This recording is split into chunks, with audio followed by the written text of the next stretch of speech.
Bien, buenas tardes. Primero que nada, muchas felicidades a todas y a todos ustedes, sobrevivientes de esta extenuante jornada que hemos tenido. Felicidades a quienes han intervenido. Qué gusto saludar a mis colegas expresidentes. Y yo voy a abordar el tema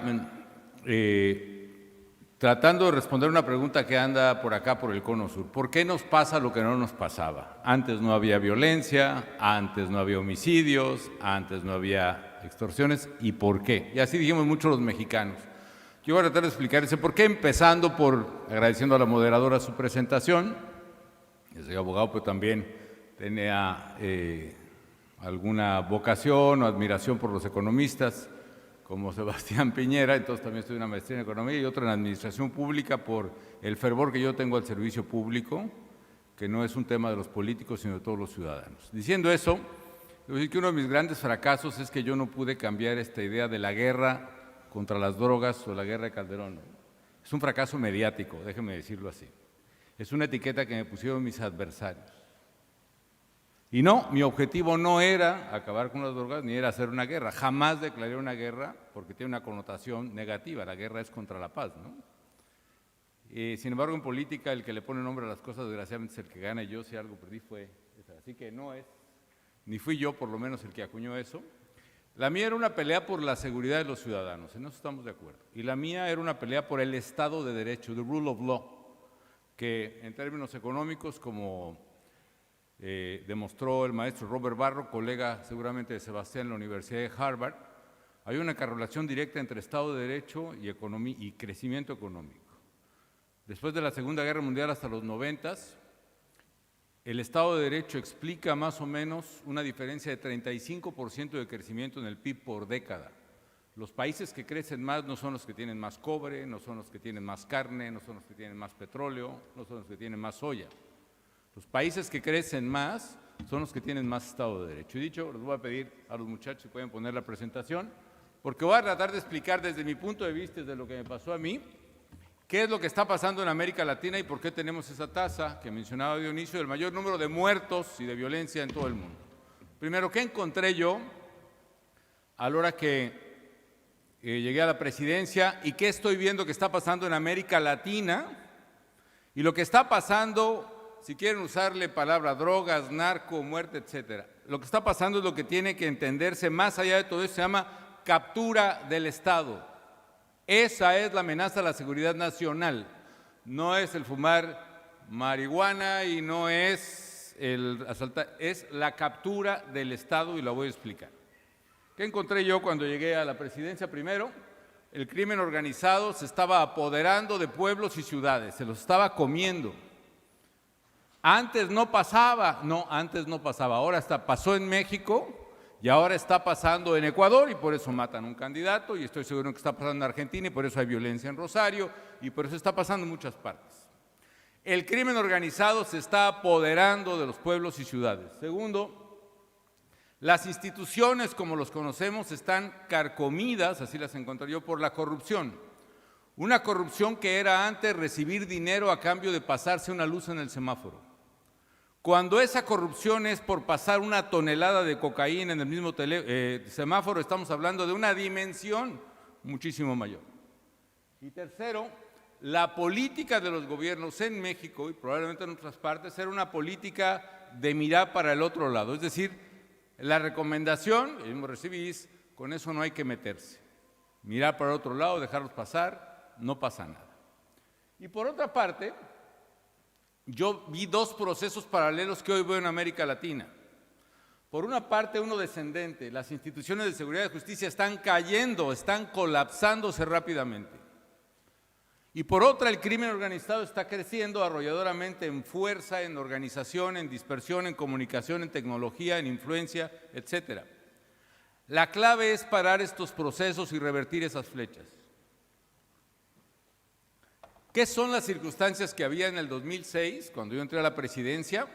¿Y qué es lo que siguen en América Latina que son distintas del pasado? Una, hay un nuevo modelo de negocio criminal. Yo tampoco soy empresario, como dijo Gerardo Bongiovanni, pero sí recuerdo de mis clases de organización industrial allí en el ITAM, que El valor agregado de un negocio es distinto, depende a lo que te dediques. ¿Cuál es el valor agregado en el viejo modelo? Este nuevo modelo, ojo, también es clave para entender lo que está pasando. Hay una evolución relacionada a las drogas. El viejo modelo, ¿cuál es? El narcotráfico, es decir, literalmente es el tráfico de narcóticos a Estados Unidos. Ese es el viejo modelo. El nuevo modelo, ¿cuál es? Narcomenudeo. ¿Cuál es la diferencia? La diferencia es enorme. Ustedes lo sufren, ¿por qué? Porque dicen Argentina o Chile o Ecuador no están en la ruta de la coca hacia Estados Unidos. ¿Qué está pasando? Porque ese modelo ya no es el exclusivo. Ahora el nuevo modelo adicional al viejo de tráfico de drogas es la venta de drogas.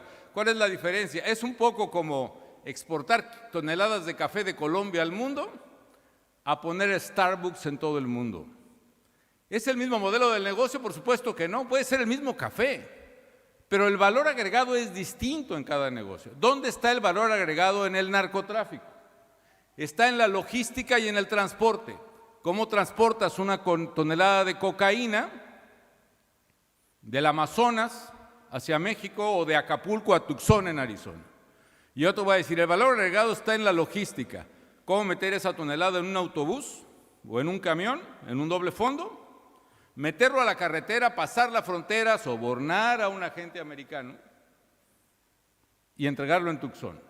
Logística y transporte, ahí está el valor agregado. Ahora, esa misma tonelada de cocaína, amigas y amigos aficionados a los números, digamos que ustedes las tienen que vender en una ciudad, la misma tonelada en bolsitas de 1 gramo. ¿Cuántas bolsitas tienen que vender? Rápido, ¿tenemos algún voluntario? ¿No? Yo les digo, 1 millón de bolsitas. Y eso, si no cortan, como se dice que es echarle un poquito de harina a la coca.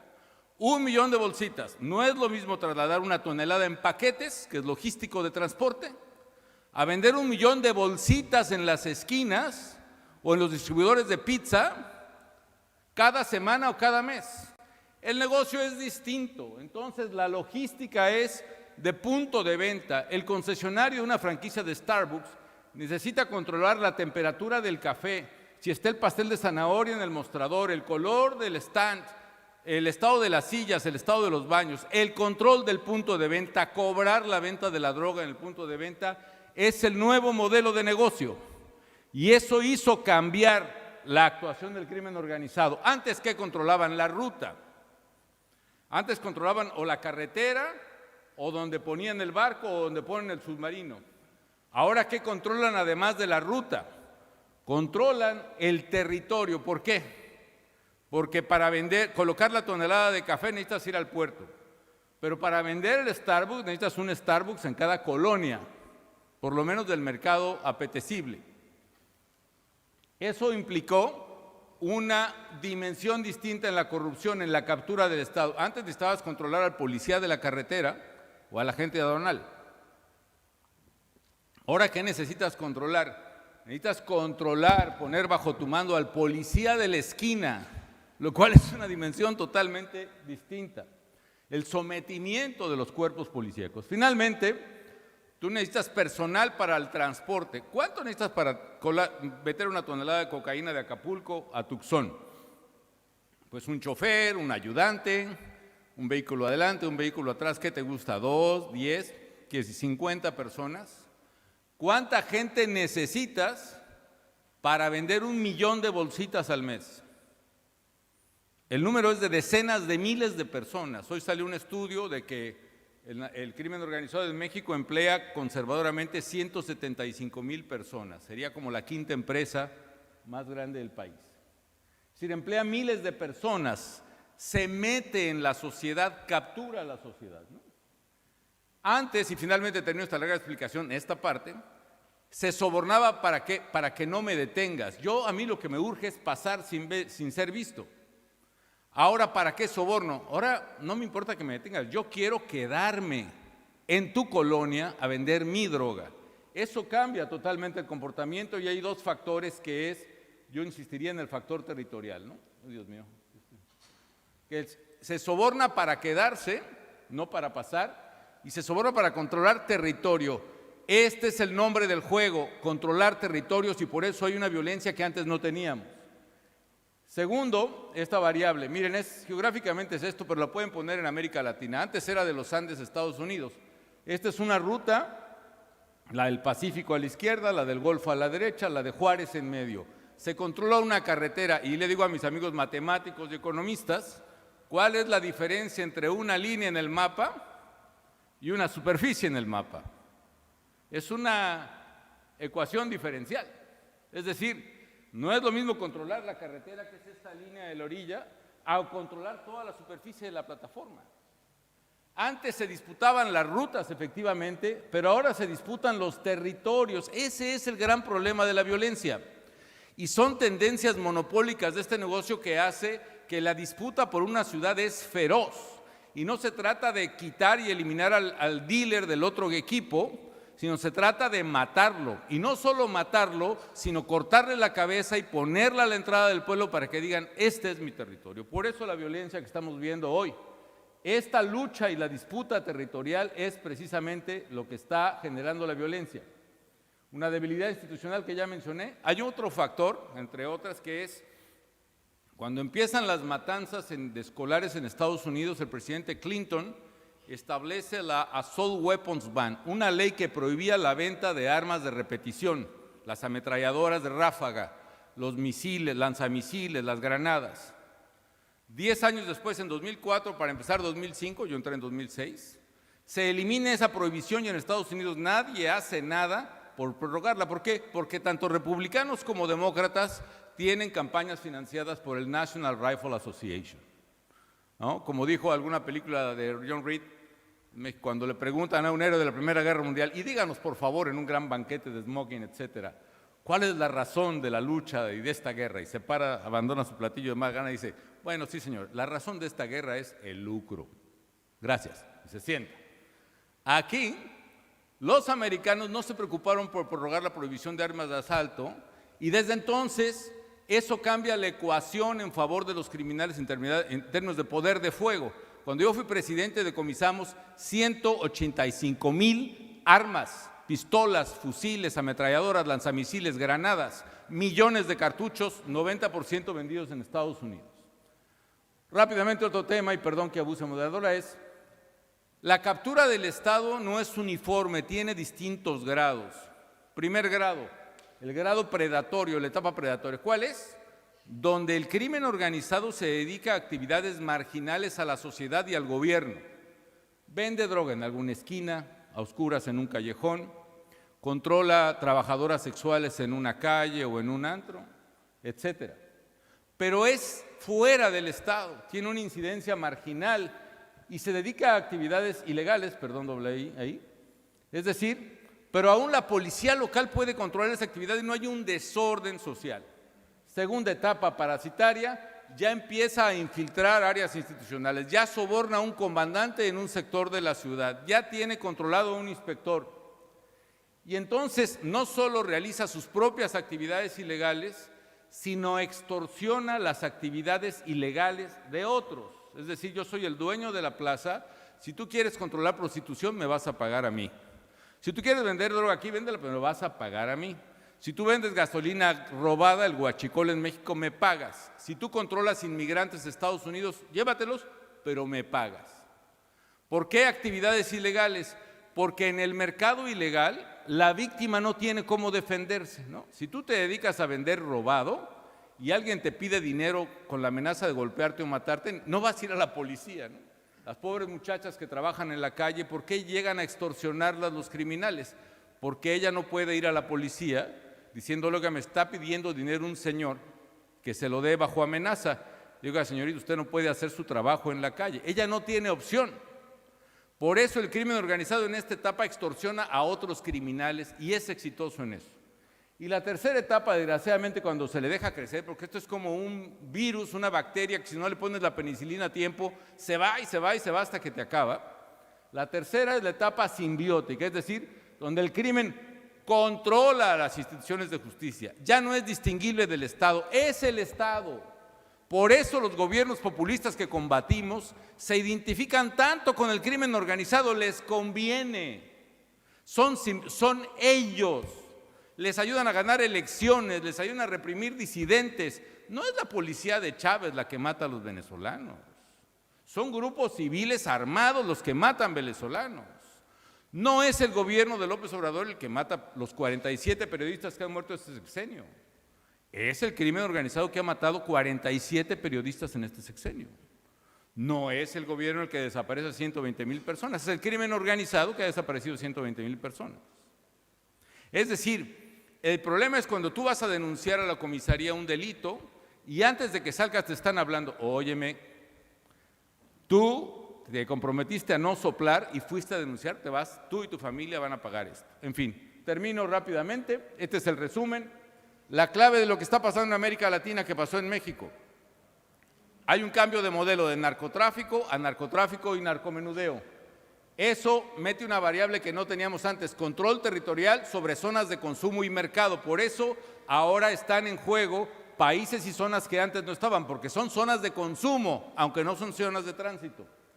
Eso provoca la disputa violenta que son los homicidios que estamos viendo, que además hace que si el Estado no se defiende y no ataca a los criminales, provoca la captura del Estado. Y con la captura del Estado se refuerza el círculo de violencia, el crimen pasa a su nuevo negocio. Su nuevo negocio no es ni la droga ni la prostitución, su nuevo negocio es extraer las rentas. Hay algo muy importante, antes solo cobraban a las actividades ilegales, ¿no? Pero cuando se apoderan del gobierno y son del gobierno, su negocio es ser gobierno, su negocio es cobrar impuestos. Por eso llega un momento en que extorsionan no al que vende gasolina robada, sino al que vende gasolina legal y paga impuestos. No al que vende droga que está prohibida, sino al que vende limones, al que vende aguacates, al que vende carne. Le cobran porque es el nuevo Estado. Genera una impunidad, o sea, ¿por qué la ley funciona en un país? Mientras psicológicamente la comunidad tenga la amenaza creíble de que el que rompa la ley va a ser castigado, funciona el Estado. Ninguna policía tiene suficientes elementos ni suficientes balas para controlar a toda la sociedad.